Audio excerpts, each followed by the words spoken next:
नमस्कार साथियों, स्वागत है आपका आपके अपने YouTube चैनल रवि आयुर्वेद में। आज हम बात करेंगे डायबिटीज़ के ऊपर। डायबिटीज़ के बारे में आप जानते ही हैं, ये एक ऐसी बीमारी है जो कि हर तीसरे व्यक्ति जो है इससे ग्रसित हो रहा है। अगर हम डाटा की बात करें तो इंडिया जो हमारा है वो वर्ल्ड की डायबिटीज़ कैपिटल बनने की ओर अग्रसर है। तो जैसे कि कल वर्ल्ड डायबिटीज़ डे था, तो उसी के उपलक्ष्य में आज मैं ये डायबिटीज़ के बारे में एक शॉर्ट वीडियो बनाने जा रहा हूँ। आप इसको ध्यान से सुने। डायबिटीज़ को अगर हम आसान भाषा में समझें तो डायबिटीज़ जो है वो एक ऐसी बीमारी है जिसमें हमारे शरीर में क्लेद या आप समझें कीचड़ जैसा जो है वो बहुत ज़्यादा शरीर में पैदा हो जाता है। और हमारे जितने भी स्रोतस हैं, स्रोतस का मतलब जो हमारे चैनल्स हैं जिसमें हमारा रस और रक्त का वहन होता है, वो स्रोतस जो हैं वो पूरी तरह से ब्लॉक हो जाते हैं। और अगर हम देखें तो डायबिटीज़ में रोगी को बार बार जो है मूत्र त्याग होता है और उसका शरीर टूटा हुआ रहता है। जितना जो भी उसका जो खाना वो लेता है, उसका जो कंटेंट है, उसमें जो ग्लूकोज का कंटेंट है वो उसकी बॉडी की सेल जो है उसको अपटेक नहीं कर पाती है और फलतः जो ब्लड शुगर लेवल है वो बढ़ी हुई आती है। एक निश्चित लेवल से ऊपर जब ये बढ़ जाती है तो फिर हम उसको डायबिटीज़ कहते हैं। जब ये मात्रा ज़्यादा बढ़ जाती है तो उसके कुछ टाइम पश्चात ये फिर हमारे मूत्र मार्ग से भी शर्करा जो है शुगर निकलने लगती है। साथ ही साथ अगर इसको ध्यान न दें तो फिर ये बहुत सारी कॉम्प्लिकेशंस हमारे शरीर में पैदा कर देती है। जैसे डायबिटीज़ की है तो नेफ्रोपैथी हो जाएगी, किडनी खराब हो जाएगी, कुछ समय पश्चात पेरिफेरल न्यूरोपैथी हो जाएगी, नसें जो है वो सोनापन उनमें आना शुरू हो जाएगा। आँखों में अगर बात करें तो डायबिटिक नेफ्रोपैथी हो जाएगी, रेटिना में उसके ब्लीडिंग के चांसेस बढ़ जाते हैं। तो ये जो हैं ये कॉम्प्लिकेशन धीरे धीरे पेशेंट्स में डेवलप हो सकते हैं। अगर हम बात करें कि आयुर्वेद में इसकी चिकित्सा की बात करें तो आयुर्वेद से डायबिटीज़ पूरी तरह क्यूरेबल है, 100% क्यूरेबल है। ऐसी कोई भी अगर आप इस बीमारी से जूझ रहे हैं जिनका HbA1c 10 से 15 के बीच में है और बहुत सारी एलोपैथ की दवाइयाँ आप एक साथ खा रहे हैं, इंसुलिन पे हैं, तो आपको कहीं ना कहीं आयुर्वेद से अपना इलाज कराना चाहिए। तुरंत आयुर्वेद चिकित्सक से या हमसे संपर्क करें।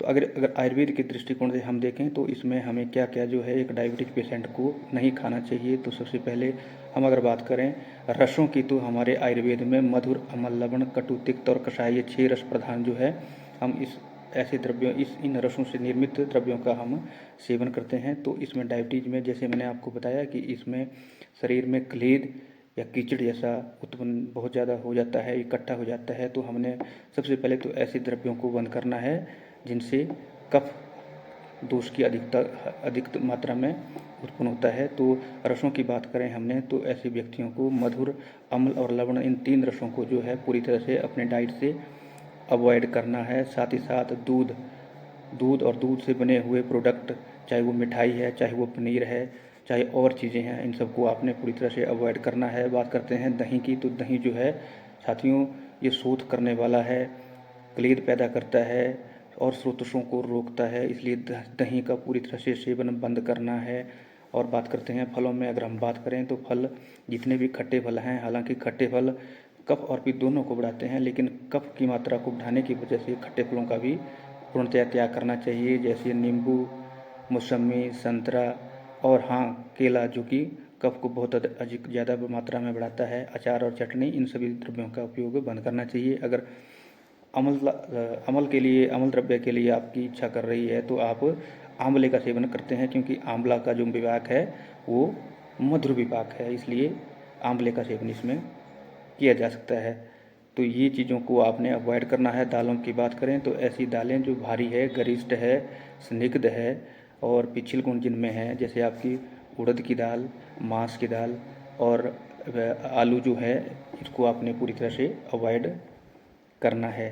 तो अगर हम इसको ट्रीटमेंट की बात करें, इसको मैनेजमेंट की बात करें तो आयुर्वेद में ये लगभग 6 से 9 महीने के बीच में अगर आपका HbA1c 10 से 12 के बीच में है तो ये कंट्रोल किया जा सकता है, अगर व्यक्ति पथ्य का सेवन करें और साथ ही साथ आयुर्वेद में बताए गए नियमों का पालन करें। अगर चिकित्सा के पॉइंट ऑफ व्यू से हम देखें तो हम इसमें ऐसे द्रव्यों को देते हैं, जैसे मैंने पहले भी आपको कहा कि मधुर, अम्ल और लवण द्रव्यों को हम पूरी तरह से बंद करते हैं।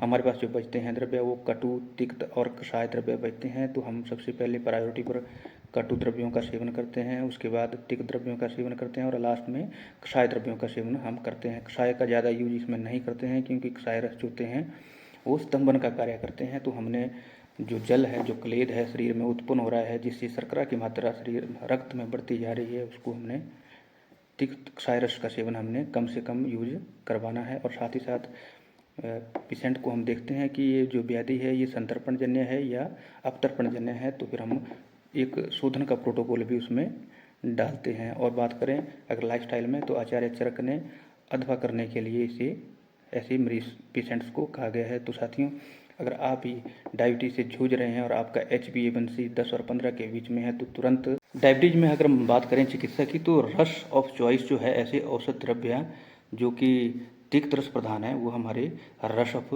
चॉइस रहते हैं, उनको हम प्रायोरिटी पे रखते हैं।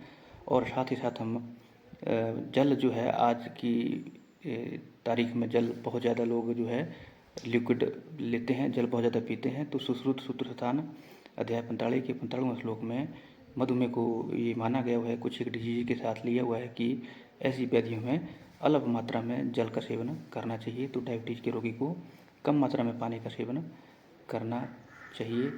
इस तरह से डायबिटीज़ के रोगी की चिकित्सा की जा सकती है। अगर आप डायबिटीज़ से ग्रसित हैं, आपका HbA1c 10 और 15 के बीच में है, तो आयुर्वेद चिकित्सक से या हमसे संपर्क करें। धन्यवाद।